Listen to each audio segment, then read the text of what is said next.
দেখো এর আগে একটা অংশ আমরা করেছি, এটা হচ্ছে সেকেন্ড অংশ। তো আমরা এই পর্যন্ত করেছিলাম, তাই না? ডি আর জি যোগ করছিলাম। ডি আর জি যোগ করার পরে আমরা কি কি প্রমাণ করতে পারি সেটা খেয়াল করবো। আচ্ছা, কি কি প্রমাণ করবো, তাহলে এখানে নেক্সট প্রমাণে যাচ্ছি।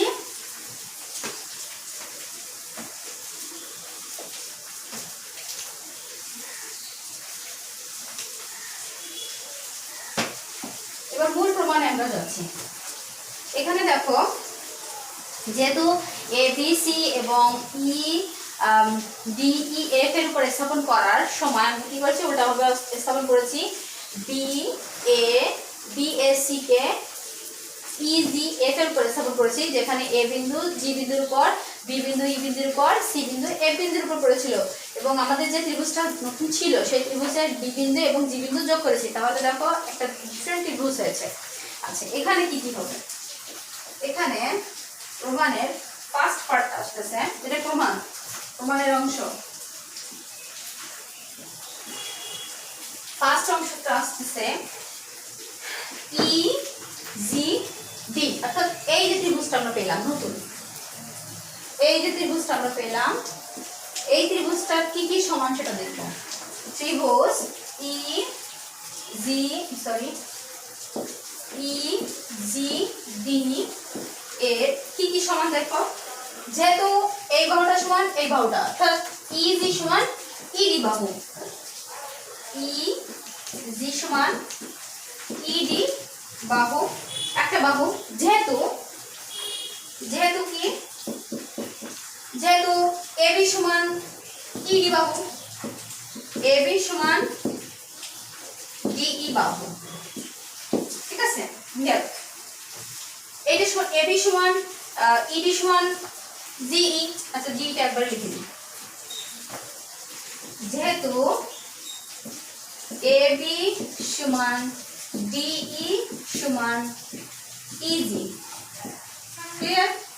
আচ্ছা, যেহেতু এই বাহুটা যেহেতু অপোজিট করেছে, সেহেতু এই বাহু, একটা তিনটে বাহু পরস্পর সমান। আচ্ছা, অতএব কি হলো?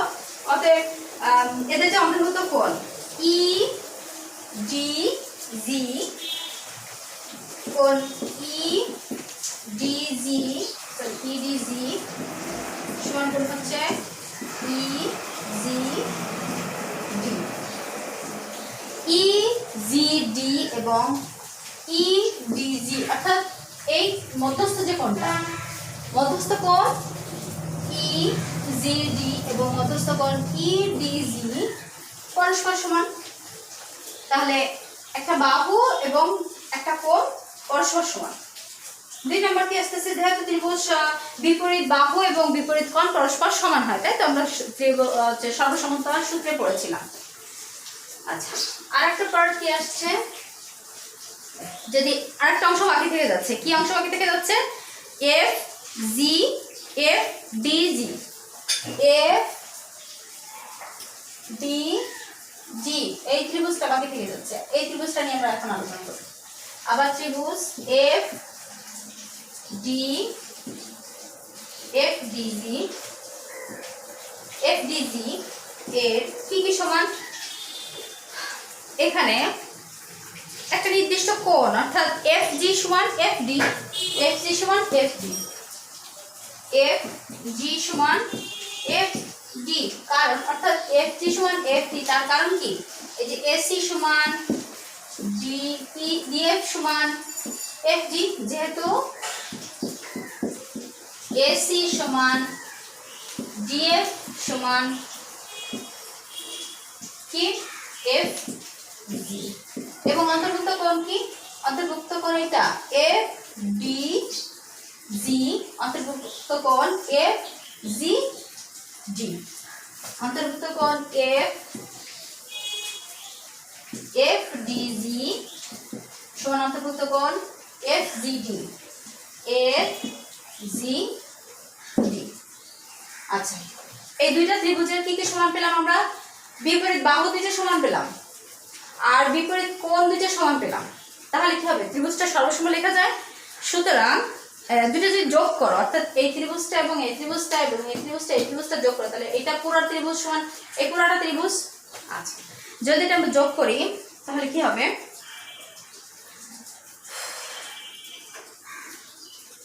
যোগ করলে কি হবে দেখো, ত্রিভুজ এটা আরেকটা অংশ, ত্রিভুজ EDG অর্থাৎ এই যে অংশটা EGD প্লাস হচ্ছে FGD FDG, ত্রিভুজ EDG এবং FDG এই দুইটার যোগফল সমান সমান কি লেখা যায় আমাদের, এই অংশটা আর এই অংশটা লেখা যায়। আচ্ছা, সমান কি লেখা যায়, EGD প্লাস FGD। কারণ যদি এই অংশটা এই ত্রিভুজটা প্লাস এই ত্রিভুজটা লেখা যায় তাহলে অল্টারনেট লেখা যাবে EGD এই ত্রিভুজটা এবং এই ত্রিভুজটা পরস্পর সমান। যদি এটা হয় তাহলে আমরা কি লিখতে পারি, বা পুরো ত্রিভুজটা লিখতে পারি EDF লিখতে পারি, আর এখানে EGF লিখতে পারি,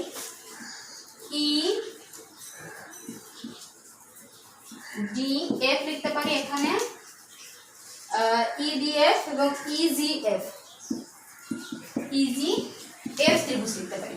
এখন এই দুইটা ত্রিভুজ যদি আমরা লিখতে পারি তাহলে আমরা কোন দুইটা সমান বলতে পারি, BAC কোণ সমান সমান EDF কোণ সমান EGF কোণ লিখতে পারি, যেহেতু আমরা অল্টারনেট করেছি।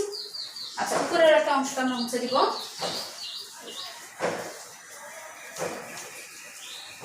আচ্ছা, এই পরের অংশটা দেখো, খুব ইজি অধ্যায়টা, মানে পদটা কিন্তু একটু বড়, কিন্তু খুব ইজি, অর্থাৎ বাহুগুলো এবং কোণগুলো প্রমাণ করলে মোটামুটি হয়ে যাচ্ছে। আচ্ছা, এখান থেকে আমরা কি প্রমাণ করতে পারি, যেহেতু আমরা ত্রিভুজটা প্রমাণ করেছি তাহলে কোনটা BAC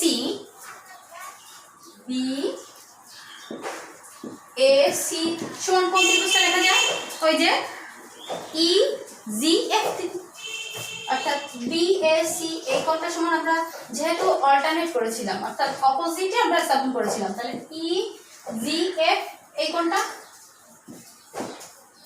EGF কোণ। যদি EGF কোণ হয় তাহলে ত্রিভুজ দুইটা সর্বসম বলা যায়, অর্থাৎ ত্রিভুজ দুইটার কি কি প্রমাণ পাওয়া যায় আমাদের সেটা বের করতে হবে।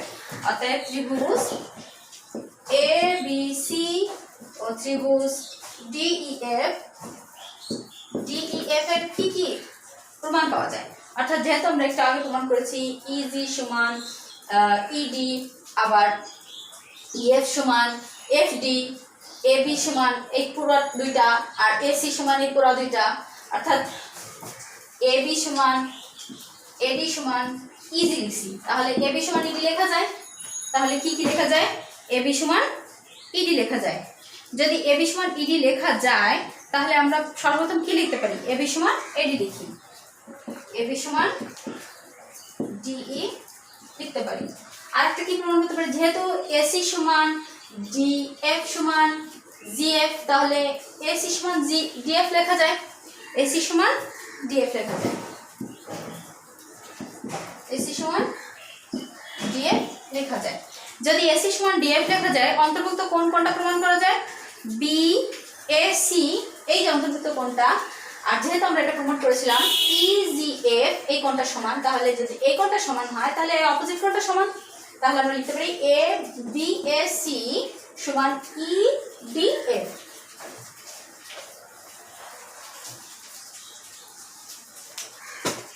কোণ BAC সমান, আচ্ছা অন্তর্ভুক্ত লিখি,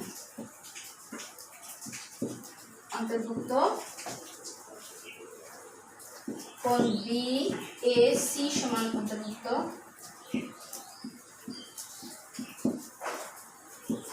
কোণ EDF কোণ। যদি EDF কোণ হয় তাহলে ত্রিভুজটা সর্বসম, অতএব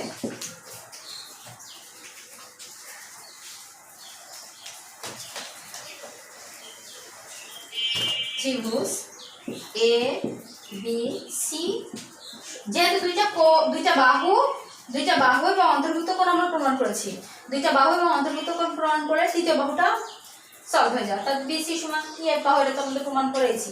তাহলে তিনটা বাহু সমান তিনটা বাহু হয়ে গেল। তাহলে তিনটা বাহু সমান যদি তিনটা বাহু প্রমাণ করা যায় তাহলে ত্রিভুজটা সর্বসময় DEF, ত্রিভুজ DEF এটা। তো সংক্ষেপে আমরা আরেকবার ডিটেইলস বলবো। আচ্ছা খেয়াল করা, আমি চিত্রটা একটু মুছে দিই আর একবার চিত্র এঁকে তোমাদের ক্লিয়ার করছি। এখানে প্রথমে বলা হয়েছে ত্রিভুজ ABC, ত্রিভুজ ABC ত্রিভুজ অপর একটা ত্রিভুজের সমান হয়, তাহলে ত্রিভুজের তিন বাহু যতক্ষণ অপর তিন বাহু সমান হবে। তাহলে ত্রিভুজ ABC এর সমান ত্রিভুজ DEF আঁকি। ত্রিভুজ DEF আঁকি। আচ্ছা এটা হচ্ছে DEF আঁকি। এখন ABC এর কি কি বাহু? AB সমান সমান DF, D বাহু, AC সমান সমান DF বাহু, আর BC সমান EF বাহু। এখানে BC হচ্ছে বৃহত্তর বাহু। আচ্ছা যদি BC বৃহত্তর বাহু হয় তাহলে আমাদের এটা একটু বড় বাহু করতে হবে।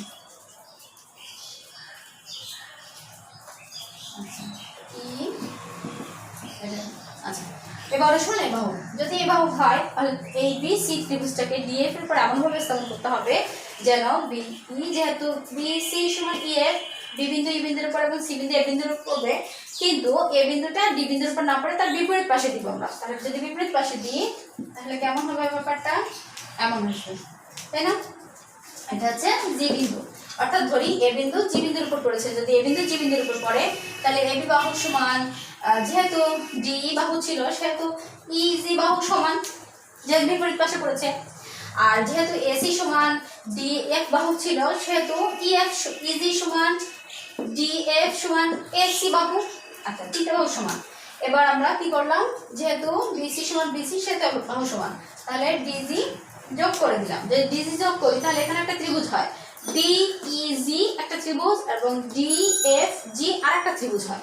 যদি এই ত্রিভুজটা সমান হয়, দুইটা ত্রিভুজের মধ্যে কি কি সমান? যেহেতু আমরা এই বাহুটা সমান এই বাহুটা এঁকেছিলাম তাহলে এই বাহুটা সমান এই বাহু লিখতে পারি।